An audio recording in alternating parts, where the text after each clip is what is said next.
Halo, Assalamualaikum warahmatullahi wabarakatuh. Sampai ketemu lagi dengan saya, Dina Dwi Banawati. Saya dari SMK Kesehatan Erlangga Balikpapan. Untuk pertemuan kita kali ini, kita akan membahas tentang materi khusus untuk jurusan keperawatan. Sesuai dengan basic saya dari jurusan keperawatan. Oke, materi kali ini akan saya bahas tentang lanjutan dari materi yang kemarin, di mana materi yang kemarin itu pembahasannya tentang TTV atau tanda-tanda vital. Tanda-tanda vital itu sendiri biasanya ada 4 parameter. Yang pertama adalah pemeriksaan tekanan darah atau yang biasa kita sebut tensi. Yang kedua adalah pemeriksaan nadi. Yang ketiga pemeriksaan pernafasan dan yang keempat adalah pemeriksaan suhu tubuh. Nah, untuk pembahasan khusus kita kali ini, kita akan membahas tentang pemeriksaan tekanan darah. Oke, untuk itu kita simak terlebih dahulu materi berikut.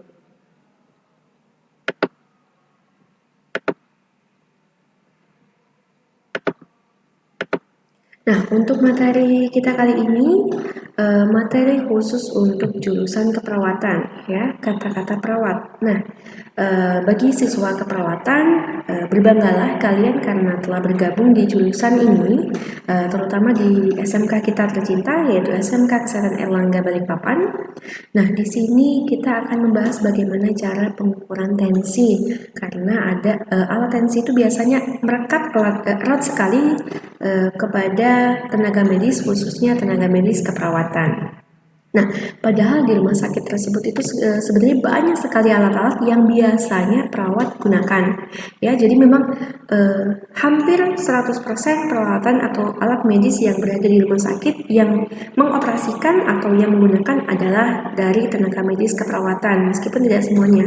Ya, tapi ada satu alat yang biasanya melekat erat sekali kepada jurusan khusus perawat. Biasanya orang kalau misalnya meminta mengukur atau meminta tolong untuk mengukur tekanan darah pasti kepada perawat ini, ya. Jadi alat ini biasanya merekat erat sekali ke jurusan keperawatan.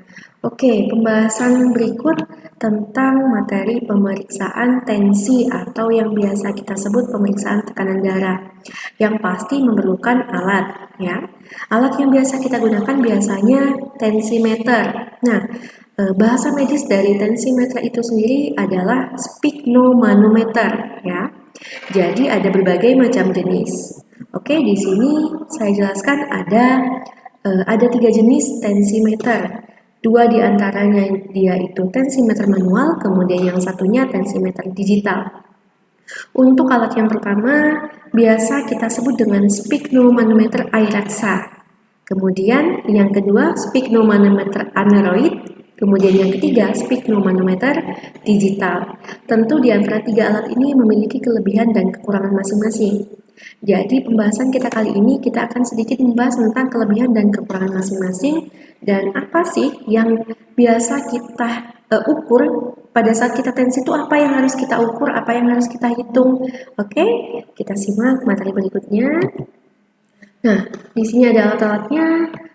Terutama di sini bisa kita lihat di gambar sphygmomanometer digital. Kalau untuk yang aneroid atau jarum, ya biasa kita sebut dengan tensimeter jarum dan tensimeter air raksa, itu biasa memang dipasangnya di daerah lengan, ya. Tapi tidak hanya lengan saja yang bisa kita periksa. Dengan keadaan pasien tertentu kita bisa memeriksa area yang lainnya. Kemudian ada 2 tensimeter yang di bawah, di gambar bawah itu adalah tensimeter digital, di mana salah satunya terpasang di lengan, salah satunya terpasang di pergelangan tangan. Kemudian di alat tersebut memiliki kelebihan dan kekurangan masing-masing. Yuk kita simak untuk pembahasan berikutnya. Nah, kita bahas yang pertama adalah tensimeter air raksa. Kita bahas kekurangannya terlebih dahulu. Dia kekurangannya hanya dari ukuran dan beratnya saja. Dia lebih berat dan lebih besar daripada 2 tensimeter yang lainnya. Kemudian untuk kelebihannya, dia memiliki kelebihan yang bisa menghasilkan hasil dari tensimeter yang sangat valid di antara dari 3 jenis tersebut. Ya, jadi di antara 3 jenis tensimeter tersebut yang hasilnya paling valid dan suara yang didengarkan itu lebih keras dari tensimeter atau sphygmomanometer air raksa dibanding yang aneroid dan digital. Kemudian pembahasan yang kedua adalah tensimeter aneroid. Nah, kekurangannya di sini suaranya kurang begitu keras dibanding dari tensimeter atau sphygmomanometer air raksa. Kemudian dia lebih gampang rusak. Kenapa? Dia itu sebenarnya kalau misalnya cara penyimpanannya sesuai dan tidak jatuh, dia otomatis tidak akan rusak. Tapi kalau misalnya karena dia bentuknya kecil dan mungkin gampang tersenggol dan gampang terjatuh, nah itu bisa membuat si tensimeter tersebut lebih gampang rusak dibanding air raksa. Tapi untuk tensimeter air raksa tersendiri, kalau misalnya memang jatuh ya memang gampang rusak, apalagi yang raksa. Karena dia terbuat dari kaca dan isinya ada cairan yang biasa kita sebut cairan merkuri, ya. Dan tentu harus hati-hati dalam penggunaannya.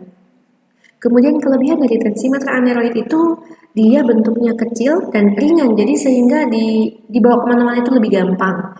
Misalnya pada saat kita mau traveling, mau rekreasi, ya atau pokoknya kegiatan-kegiatan yang di luar ruangan dan kita harus membawa alat medis dan tidak terlalu berat, yaitu kita menggunakan tensimeter aneroid, ya. Kemudian untuk tensimeter yang ketiga adalah tensimeter digital atau sphygmomanometer digital. Di sini kekurangannya ini kan dia dari baterai ya, baterai yang ditempel. Nah, apabila baterai tersebut dia mau habis ya, otomatis hasil yang dikeluarkan tidak valid dan bahkan error atau tidak keluar sama sekali. Kemudian kelebihannya di sini adalah siapapun dapat menggunakan. Yang disebut siapapun itu maksudnya yang selain dari jurusan tenaga medis ya. Jadi siapapun kalau dia tidak memiliki basic di dunia medis, dia tetap bisa menggunakan karena dia tinggal pencet saja alatnya. Kemudian kelebihan yang lainnya adalah dia tanpa menggunakan alat stetoskop seperti dua tensimeter yang sebelumnya saya bahas. Air raksa dan aneroid, dia menggunakan stetoskop untuk mendengarkan suara tekanan sistolik dan tekanan diastolik. Kalau misalnya untuk tensimeter digital, dia tidak perlu menggunakan alat yang disebut stetoskop. Jadi dia menggunakan sensor saja. Nah, barusan saya sampaikan tentang tekanan sistolik dan diastolik. Apa sih tekanan sistolik dan diastolik itu? Oke, pembahasan berikut akan menjelaskan apa sih tentang tensi itu sendiri ya. Bahkan tensi itu sendiri itu apa sih ya? Nah, di sini ada jantung. Nah, kenapa sih ada jantung di sini gambarnya? Otomatis kalau misalnya kita mengukur tekanan darah, ya, tidak hanya sebenarnya bukan darahnya yang kita ukur, tapi tekanan jantungnya, ya, seberapa jantung itu bekerja, ya, seberapa keras sih usahanya si jantung ini memompa darah ke seluruh tubuh, ya. Nah, jantung sendiri itu memiliki ukuran yang berbeda-beda dari satu manusia dengan manusia yang lainnya. Ya, jadi besaran jantung itu sebesar kepala tangan manusia itu sendiri. Jadi kalau misalnya anak-anak, bayi dan dewasa otomatis ukuran jantungnya juga berbeda-beda sesuai dengan ukuran kepala tangan masing-masing. Kemudian untuk pembahasan berikutnya, oh ya, tekanan darah apa sih yang dimaksud dengan tekanan darah itu? Kemudian tekanan sistolik tadi sudah saya sampaikan di awal. Ada tekanan sistolik dan tekanan diastolik yang akan kita ukur ya. Apa sih tekanan sistolik dan diastolik itu? Nah, sebelumnya saya akan menjelaskan tentang tensi itu sendiri ya. Tensi atau tekanan darah ya. Jadi tekanan gimana tekanan yang dihasilkan oleh pompa jantung menggerakkan darah ke seluruh tubuh. Jadi yang diukur adalah tekanan si jantung ini bekerjanya seberapa sih tekanannya ya. Kemudian tekanan darah itu hasilnya otomatis sistol per diastol ya. Nah, sistol itu atau sistolik ya sama dengan sistolik. Sistol, sistolik sama. Diastol, diastolik itu sama. Nah, sistol itu sendiri adalah pada saat tekanan darah jantung itu lagi bekerja, lagi memompa darah ke seluruh tubuh. Sedangkan sebaliknya diastolik adalah kondisi di mana jantung itu dia lagi rileks, lagi mengembang, lagi beristirahat. Ya, jadi tekanan darah itu mengukur seberapa tekanan jantung kita bekerja dan ukuran seberapa jantung kita saat istirahat. Oke? Nah, di sini ada klasifikasi tekanan darah, normalnya sekian, kemudian bisa digolongkan ke tekanan darah tinggi itu seberapa, otomatis kalau ada ukuran normal dan tidak normal. Apabila tekanan darah tersebut kurang dari normal, ya bisa kita sebut dengan hipotensi.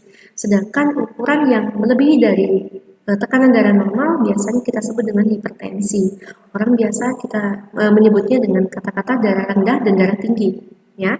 Tapi dalam bahasa medis darah rendah itu adalah hipotensi, sedangkan darah tinggi itu adalah hipertensi. Nah, dari ada beberapa faktor yang bisa menghasilkan tekanan darah itu sendiri, ya.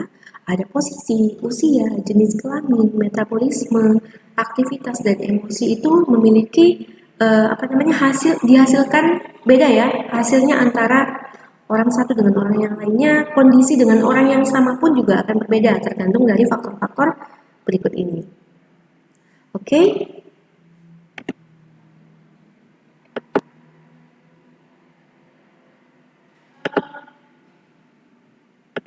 Nah, mungkin itu saja yang bisa saya sampaikan. Mudah-mudahan ilmu yang saya sampaikan bisa bermanfaat dan bisa diaplikasikan. Kemudian kita akan bertemu lagi di channel berikutnya. Jangan lupa pencet tombol subscribe dan nyalakan tanda loncengnya di channel kita Skakes TV. Oke, saya ucapkan terima kasih. Assalamualaikum warahmatullahi wabarakatuh.